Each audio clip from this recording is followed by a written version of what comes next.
ఈరోజు సేవలాల్ మహారాజ్ జయంతి ఉత్సవాలు మన మీర్పేట కార్పొరేషన్లో ఎంతో అద్భుతంగా ఇక్కడ మనందరం కూడా చేసుకుంటా ఉన్నాం.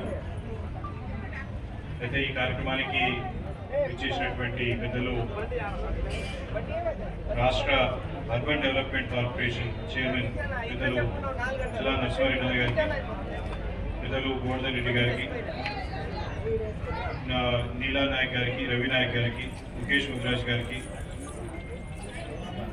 గౌరీ శంకర్ గారికి, సీను నాయక్ గారికి, పెండ్యాల నరసింహ గారికి, శ్రవణ్ గారికి, ప్రభాకర్ రెడ్డి గారికి, కృష్ణారెడ్డి గారికి, రాజుల మధు గారికి, హరినాథ్ రెడ్డి గారికి, అర్పితారెడ్డి గారికి, ఇంద్రావతి రవినాయక్ గారికి, అదేవిధంగా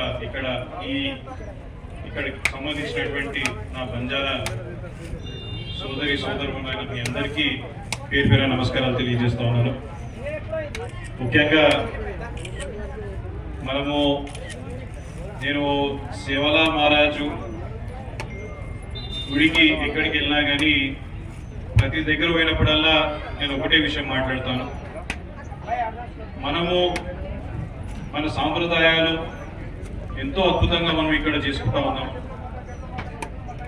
కాకపోతే నాకు ఎక్కడ ఇబ్బంది అనిపిస్తుంది అంటే,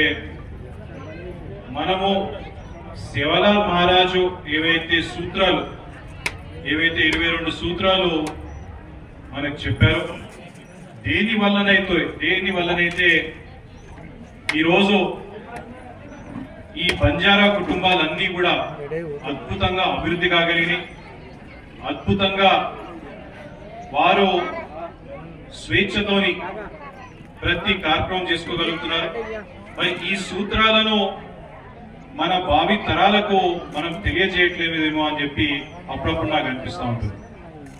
అయితే నేను చెప్పేది ఏంటంటే, సేవలాల్ మహారాజ్ గుడి ఎక్కడైతే ఉంటుందో, ఎక్కడైతే మనం గుడి కట్టుకున్నా, లేదంటే మనకు సంబంధించినటువంటి ప్రతి గ్రామ పంచాయతీ కానివ్వండి, లేదంటే కార్పొరేషన్లు కానివ్వండి, ప్రతి దగ్గర సేవలాల్ మహారాజ్ 22 సూత్రాలు ఏవైతున్నాయో అదొక శిలాపలకం లాగా ఒక పలక పైన మొత్తం 22 సూత్రాలు రాసి అక్కడ మనం పెట్టి, ఆ సూత్రాలు కూడా ఎందుకంటే మామూలు సూత్రాలు కావు, ఎంతో అద్భుతమైనటువంటి సూత్రాలు.